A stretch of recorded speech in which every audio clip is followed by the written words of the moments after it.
And so my last question is: there was a buzz around in Indian cricket that you played with Rohit Sharma, that he should be retired from 227 World Cup next year World Cup. Do you think so that the Rohit Sharma should continue with the team as the form is going on? Look, it's really when you get to the age of Rohit, and before that it was Virat. Before that it was the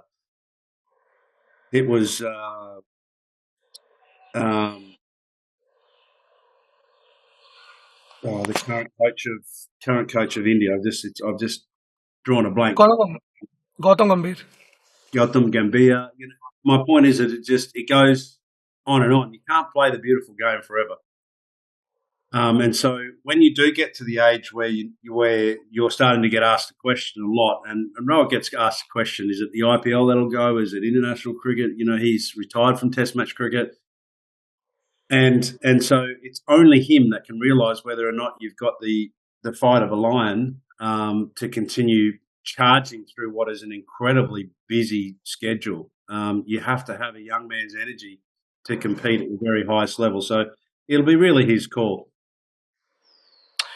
Thank you so much for sharing your thoughts with us, and best of luck for the EPTL, sir. And hope we will see you soon, and we'll join the tournament.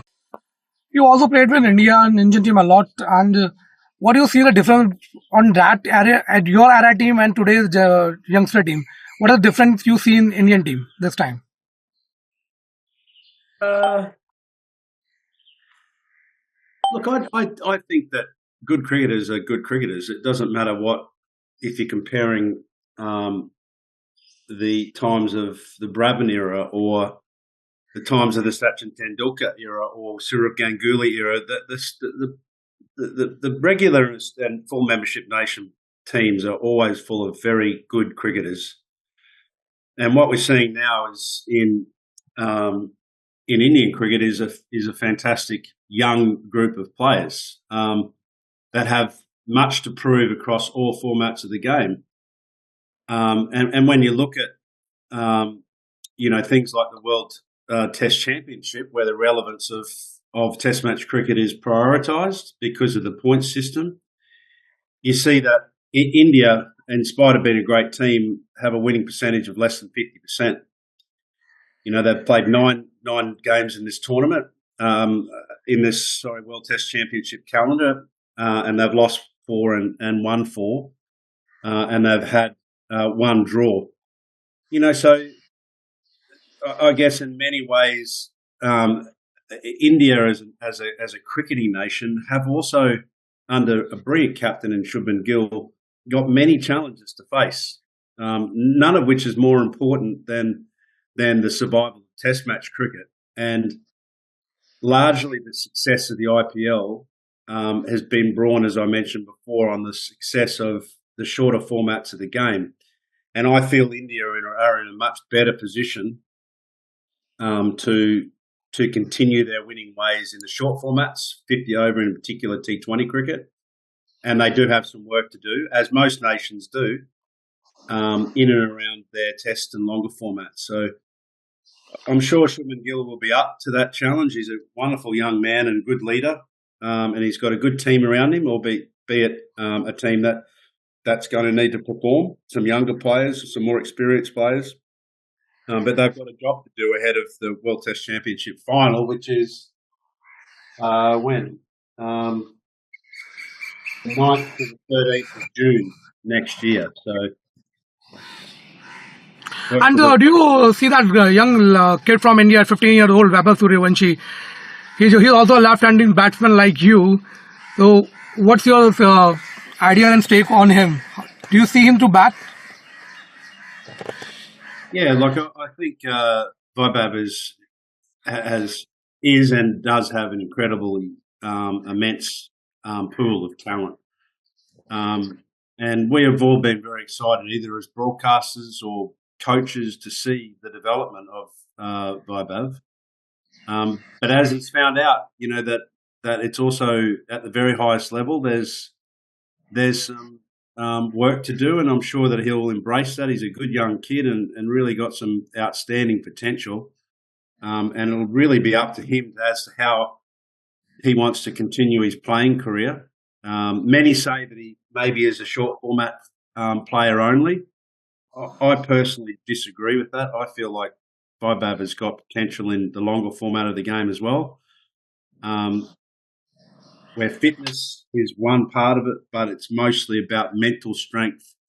And look, one of the things that I love about Vaibhav is that even at the age of 15, having the courage and commitment to take on a major show-stopping, blockbusting tournament like the IPL and thrive in it means that he's got all the right ingredients to being a world-class player. My last question might be, it should be my last question, I think. So, did you miss BGT? And what's more pressure in your career? It's BGT or Ashes? Again, it's very hard to compare apples and oranges. The game of Test match cricket is about to next year on the 11th and 15th of March in 2027 celebrate its 150 year of the tournament going on in a one-off test under lights at the MCG in Melbourne. So, when it comes to the Border Gavaskar Trophy, I feel like it's progressing and transitioning into something very unique on the cricketing calendar. When you think about its evolution, you think about its respect that it's given in the calendar. It used to be a tournament which was a 2 Test match tournament. It progressed in my time to a 3 Test match tournament. Then it went to a 4 Test match tournament. And now it's a full-blown 5 Test match series similar to the Ashes. And the Ashes, in fact, has been shortened because it used to be a 6 Test match series and it used to be timeless tests as well. But, such is the day and age where that can't happen. But I love the format that it's currently in.